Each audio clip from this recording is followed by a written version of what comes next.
नवी मुंबईतून बेपत्ता झालेल्या फ्रेंशिला सोफिया फ्रान्सिस या मुलीचा मृतदेह ठाण्यात घोडबंदर गायमुख इथे सापडलाय।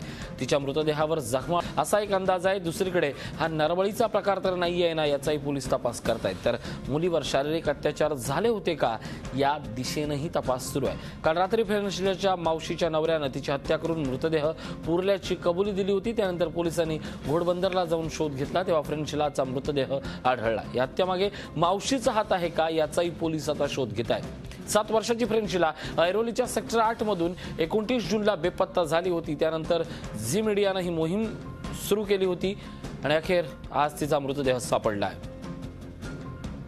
थेट घटनास्थळावरून आमचे प्रतिनिधी कपिल राऊत आपल्या सोबत आहेत। कपिल, अतिशय संतापजनक, अतिशय धक्कादायक आणि या प्रकरणाला वेगळंच वळण आता मिळतंय। पोलिसही 3 थिअरीज सांगतायत, नेमकं काय घडलंय?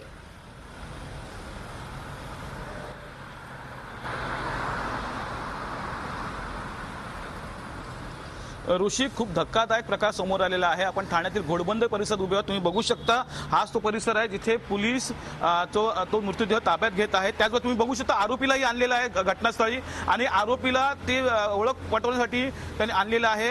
आरोपीला गाडीत बसवत आहेत। आरोपीला स्पॉटवरती आणून त्यांनी ओळख पटवून घेतलेली आहे। एकंदरीतच हे एक्सक्लुझिव्ह दृश्य आपल्याकडे आहेत। ऋषी, मृतदेहाच्या बाजूला नवी मुंबईचे पूर्ण पोलीस स्टाफ उभा आहे। ठाण्यातील घोडबंदरमधील हा गायमुख रस्ता आहे आणि ह्या रस्त्यावरतीच त्या मुलीचा मृतदेह मारून फेकण्यात आला होता। जेव्हा 29 जेव्हा हा प्रकार घडला 29 तारखेला, त्याच दिवशी कदाचित ह्या मुलीचा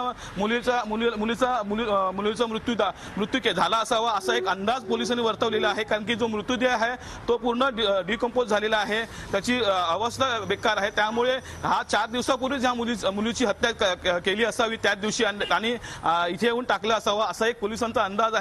तू बघू शकतो हे एक्सक्लुझिव्ह दृश्य। त्या गाडीमध्ये जो आरोपी आहे तो बसलेला आहे। आरोपीला आणलेला आहे स्पॉटच्या ठिकाणी मृतदेहाची ओळख करण्यासाठी आणि एकंदरीतच हा एक इन्व्हेस्टिगेशनचा प्रकार आहे।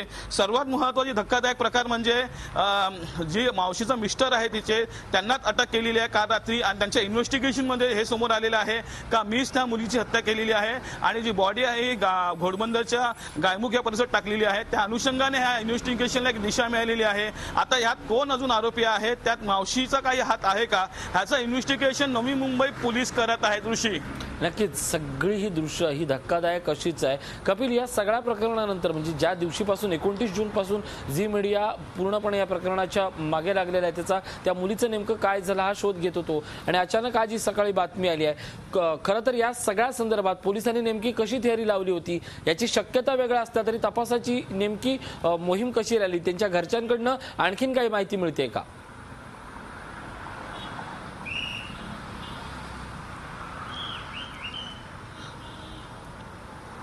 नक्कीच ऋषी, जेव्हा ही घटना घडली तेव्हा असं सांगण्यात आलं होतं की ती मुलगी एका गाडीमध्ये बसून गेली। म्हणजे एकंदरीतच जो कोणी मुलीला घेऊन गेला तो ओळखीचा पर्सन असणार, एक तर त्यांचे रिलेटिव्ह असतील किंवा कोणतरी ओळखीचा माणूस असणार। याच दिशेने ही इन्व्हेस्टिगेशन सुरू होती आणि त्याच दिशेने इन्व्हेस्टिगेशन करता करता फोन कॉल असतील किंवा काही एक गुप्त माहितीनुसार त्याच्या मावशीचे जे मिस्टर आहेत त्यांना पोलिसांनी उचललं होतं काल रात्री आणि त्या इन्व्हेस्टिगेशनमध्ये हे मोठा धक्कादायक माहिती समोर आलेली आहे का त्या मुलीला मीच किडनॅप केली होती आणि तिला मारून मृतदेह हा घोडबंदरच्या गायमुखच्या ठिकाणी टाकलाय अशी माहिती समोर आल्यानंतर नवी मुंबई पोलीस मात्र कामाला लागली आणि आता नवी मुंबई पोलिसांनी तो मृतदेह ताब्यात घेतलेला आहे।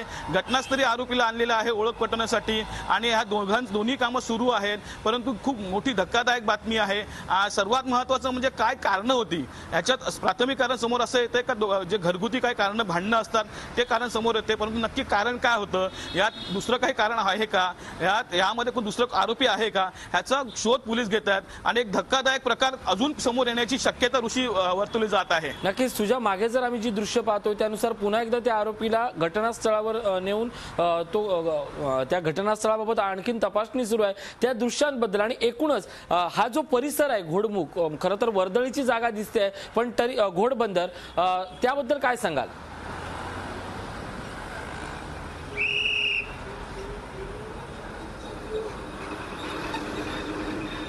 ऋषी बघू शकतो पुन्हा तू दृश्य का पोलिसांच्या ताफा लागलेले आहे, स्वतः डीसीपी एसीपी ह्या इथे ठिकाणी आलेले आहेत। सर्वात महत्त्वाचं म्हणजे एकंदरीतच जो मृतदेह आहे तो तिथे आहे, त्याचबरोबर आरोपीला गाडीतून आणलेला आहे तो मृतदेहाची ओळख पटवण्यासाठी, म्हणजे नवी मुंबई पोलीस कामाला लागलेले आहेत। सर्वात धक्कादायक माहिती म्हणजे जो मृतदेह आहे तो पूर्णतः एका अज्ञातस्थळी आहे। हा जो गायमुख परिसर आहे इथून हजारो गाड्या ये जा करत असतात, वर्दळीचा रस्ता आहे आणि एकंदरीतच अशा ठिकाणी ही बॉडी फेकणं म्हणजे खूप धक्कादायक प्रकार आहे। ही जी बॉडी आहे ही डिकम्पोज झालेली आहे, म्हणजे 3 ते 4 दिवसापूर्वी ही बॉडी फेकण्यात आली असं आपण बोलू शकतो। एकंदरीतच जर ज्या दिवशी घटना घडली त्याच दिवशी कदाचित ह्या मुलीची हत्या केली असावी असा प्राथमिक अंदाज पोलिसांनी वर्तवलेला आहे। आता पुढचा तपास पोलीस करत आहे। वर्दळीचा भाग असला तरी ही घटना घडली आहे, दुर्दैवी घटना घडली आहे असं आपण बोलू शकतो। ऋषी, नक्कीच कपिल, तुम्ही आमच्यासोबत असेल तर आपल्यासोबत आमचे प्रतिनिधी अजित मांढरे आहेत। अजित, या क्षणाला जी बातमी मिळते त्यानुसार घोडबंदरला फ्रेंडशिलाचा मृतदेह सापडला। आता तुम्ही नवी मुंबईत आहात, नेमकी त्यांच्या कुटुंबियांना ही बातमी समजली आहे, आणखीन काय शक्यता बोलल्या जात आहेत का? पोलिसांबाबत आपण बोललात का अजित? नक्कीच ऋषी, हा संपूर्ण प्रकार जो आहे तो अतिशय धक्कादायक आहे, कारण का या प्रकरणामध्ये जो अटक आरोपी आहे क्लॅरेन्स, त्यांच्या पत्नी या ठिकाणी आहेत।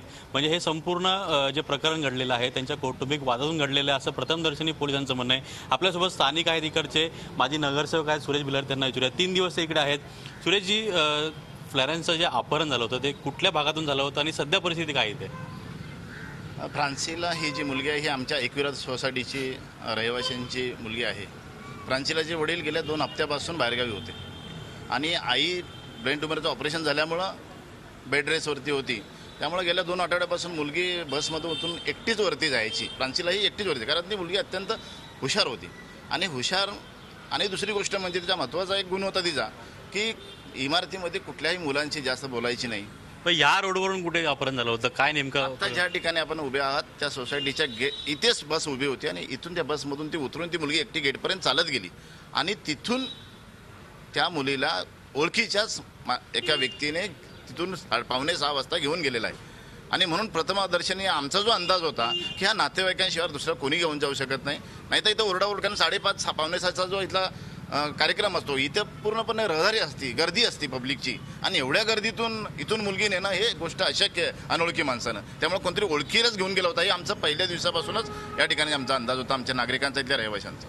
बरं, ज्या पहिल्या दिवसापासून तुम्हाला अंदाज होता की ती मुलगी जी होती ती कोणाशीही इथे संभाषण करायची नाही, कोणाशी बोलायची नाही, अशा परिस्थितीमध्ये आता तिच्या काकांनीच तिची हत्या केली असे समोर उघड आलेलं आहे, काय सांगाल तुम्ही? ते अत्यंत दुर्दैवी घटना आहे, तर असं नाही व्हायला पाहिजे, पण त्यांनाही तसा संशय नव्हता, एवढंच बोलायचं। परत संपूर्ण जो प्रकार घडला त्या प्रकारामध्ये जे तिथे काका आहेत त्यांच्या जी मावशी देखील इथेच होती, कुठे संशय आला नाही?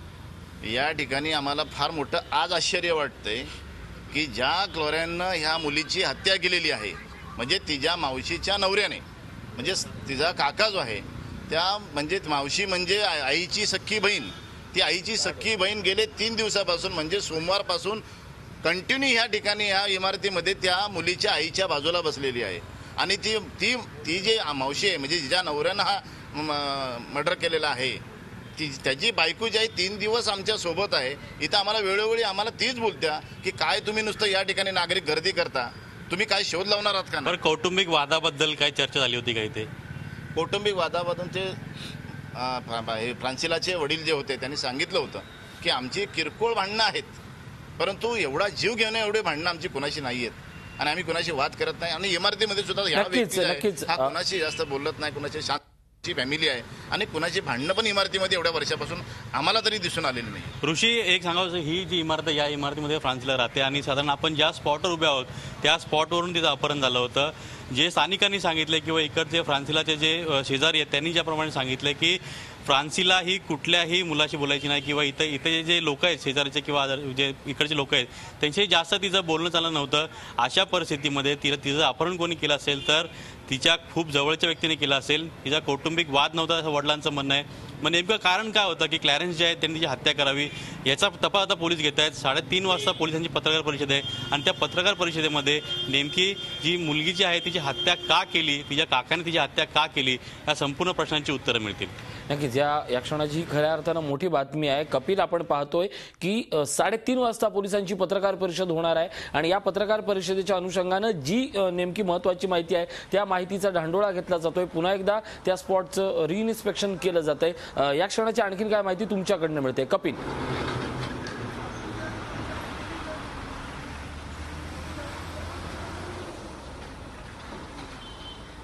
ऋषी, खरंच 3-3:30 हा खुलासा होणारच आहे, परंतु खरंच धक्कादायक माहिती समोर येणार आहे. कारण की मावशीच्या मिस्टरांनीच त्या मुलीची हत्या केलेली आहे. त्यामध्ये जी मावशी आहे ती इन्व्हॉल्व आहे का, हा एक मोठा प्रश्न आहे. त्याचबरोबर ही हत्या का केली, जर घरगुती वाद असतील ते एवढं टोकाला जाण्याची गरज होती का, ते याच्या मागे कुठचं तरी मोठं कारण येऊ शकतं. नक्कीच 3:30 वाजता हा सगळ्यात मोठा खुलासा होणार आहे. कारण आता या क्षणाला फ्रेंशिलाचा मृतदेह सापडलेला आहे. त्याचा हत्या कबूल केल्यामुळे आरोपीही सापडलेला आहे. तुर्तास धन्यवाद अजित आणि कपिल या सगळ्या महत्वाच्या माहितीबद्दल. झी 24 तास रहा एक पाऊल पुढे.